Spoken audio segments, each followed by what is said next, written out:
Alright, I know a lot of people won't like this, and I don't care. I'm just gonna share my thoughts on The Joker because I went and saw that movie with my cousin a couple days ago, or the other day, or whenever. I don't even know. Okay, I guess it's Monday nights now. It was a couple days ago. Saturday morning we went to the matinee, which is nice, and it's only like $5 for the movie ticket, and you get free popcorn with it, and so it's pretty cheap. But I rarely go to the theaters. The last time I went was to see Spider-Man: Far From Home with my cousin again, and that was July 4th. So from July till October, I haven't been to the theater. But, and that was, we go to the matinee always. I don't care to go to something on opening night anymore or whatever. Not that I never will again, maybe, but, generally I don't really like going to the theaters. My cousin likes to go to all the new movies that he likes. And so I'll go along, if I guess, if there's something that seems good enough or whatever, it's alright. I enjoy it. I've been enjoying it again. I used to go all the time, but, I love movies, but generally just don't care to always go to the theater or to always go see the newest thing. But I love Batman. I've always been a fan of Batman. And so I also love Joaquin Phoenix, the actor that plays the Joker. A brother bought me this movie, The Master, which is kind of has to do with Scientology in a way, and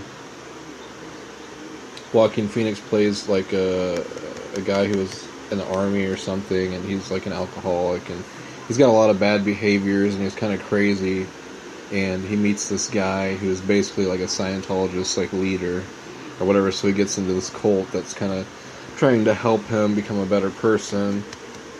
It's a really good movie, and Joaquin Phoenix plays excellent in that movie, and it also has Philip Seymour Hoffman. But Joaquin Phoenix also is in Walk the Line. That's always one of the first movies I think of, but now I think of The Master a lot. I know there's a lot of other stuff that he's been in. Somebody said The Gladiator, but I've seen that he's a great actor, and I've seen that he can play a crazy person pretty good in The Master, and this is like far crazier with the Joker. The movie is very dark. I wouldn't suggest for kids to watch it and all that. It is violent. I think the violence that a lot of people talk about is blown out of proportion. It is rated R. It is the Joker. We know, if you know anything about the Joker, you know that he's like a sadistic killer. And Batman, stops him, and that's the whole thing. So, but we kind of see like the backstory of how the Joker, kind of became crazy, or, what happened in his life, and I thought the movie was amazing. It's one of the best movies I've seen in a while, especially for like newer movies. And I'm really partial to classics and stuff, but it was a great depiction of the Joker in a lot of ways. I was just talking to my cousin while we were watching how awesome it was, and he's like, yeah, this is how I always imagined the Joker to be. He knows a lot more about the comic book side of it.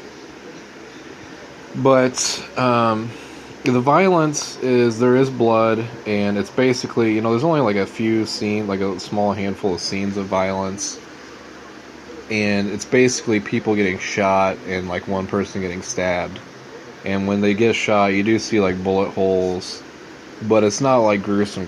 It's not like Saw or like horror movies where people are getting their body parts chopped off and stuff, and you see guts and gore and everything. No, I mean, there is blood, and which is, usually you don't see in the Batman movies. So it's more realistic, it's more gritty. But I don't want to spoil every aspect of the movie, but, he lives with his mother, and basically his mother's crazy, he's crazy.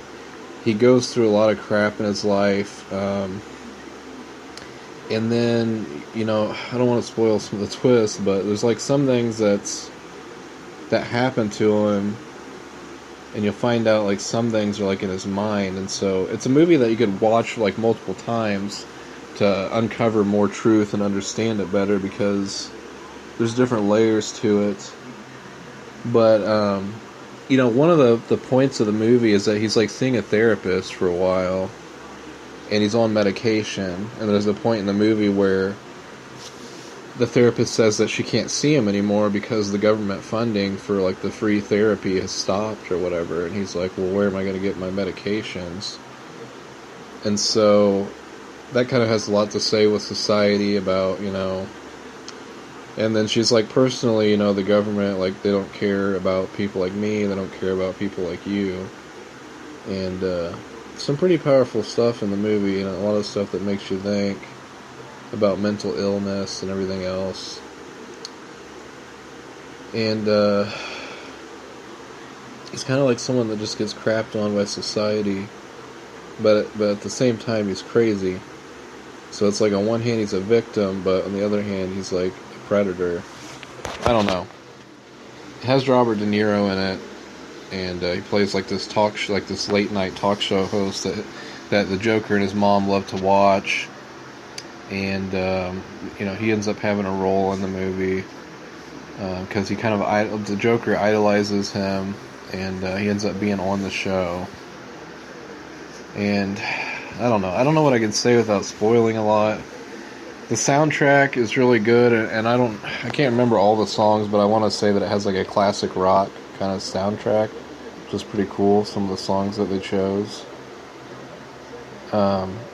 Joaquin Phoenix as the Joker, like his laugh is really great, and he has this card where he'll like laugh like at random places at random times, and he has this card that says that he has a mental illness, and it causes him to laugh like uncontrollably, like randomly, so he like shows it to people, and you wonder, like, is it really a mental illness, or is this just a joke, or is this just part of something that he does?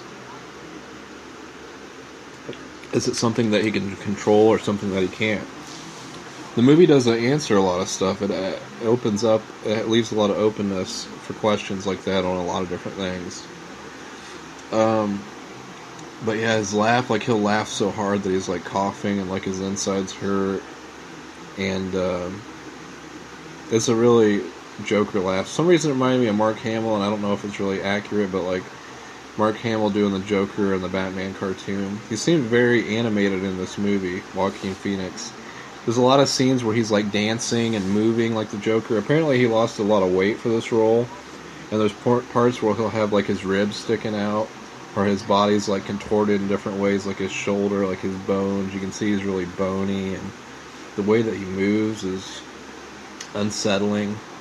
And but there's lots of scenes where he dances like flamboyantly, kind of like slowly contorts his body and like sways, and it makes you like, yes, this is the Joker, like especially when he's got like the face paint on and stuff, like towards the end when he's got like a full Joker costume on, because he's not always in face paint and stuff. He has like a job as a clown, so he likes comedy. He like wants to be a stand-up comedian. So I know I'm jumping all over the place, but all I can say is that his acting is like pretty much perfect for his portrayal of the Joker, and seeing the Joker develop as a character, like turn into a madman. He's like crazy at the beginning, but I mean, to turn into like the full-blown psychopath. And I don't know, it's kind of sad, but it's kind of good that this could be like a one-time thing, that this could just be like a single movie. We don't know if we're going to see, Joaquin Phoenix against the Joker, against Batman, but I don't think that's going to happen. That's not in the books. I think it's just a one-time film for the origin story of the Joker. But as a standalone movie, it's great. And even if you don't like Batman or don't know much about Batman, I think, it's a good movie all on its own. It's a gritty drama, is what it is. It's, and it's kind of depressing. It's not a lot of uplifting stuff, but it is thought-provoking. And anyways, I loved it a lot. I think a lot of the press on it, obviously Joker is a psycho, and so for people to be surprised that it's violent is kind of ignorant, and to say that it's like ultra violent is ignorant, because it's not. There's some blood, There's some disturbing scenes, but nowhere close to like horror movies. So I don't know. But I'd totally suggest it and say give it a try if you're into dramas like that. If you're into great acting. I don't know. I enjoyed it. I definitely want to get it when it comes out. So a lot of people might not like me saying that, but it is what it is. It's a movie. It's realistic. It makes you think about life, how people are treated, how we treat people. So, anyway, I loved it. God bless, guys.